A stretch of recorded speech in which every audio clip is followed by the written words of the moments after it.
Serampore bridge.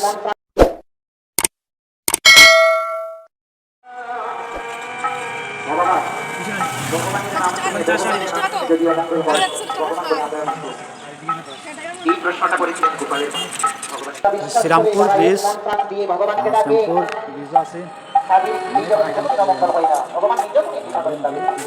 সেই বিশ্বাস নিয়ে আমরা রাখতে পারি না, বলতে পারি না বলে আমাদের এই অবস্থা। এবারকে বলো মহান আত্মিক সেবাটা হচ্ছে, প্রভু ভগবানের সেবাটা হচ্ছে নগর কীর্তন সমাপন করে শ্রীবাসের স্ত্রী মালিনী দেবী আজকে প্রভুর জন্য রন্ধন করে কিন্তু হচ্ছে মহাপ্রভুর দিন জন্য করবে। আজকে ভগবানের সেবা হচ্ছে আজ বড় আনন্দ হলো, আজ বড় আনন্দ হলো।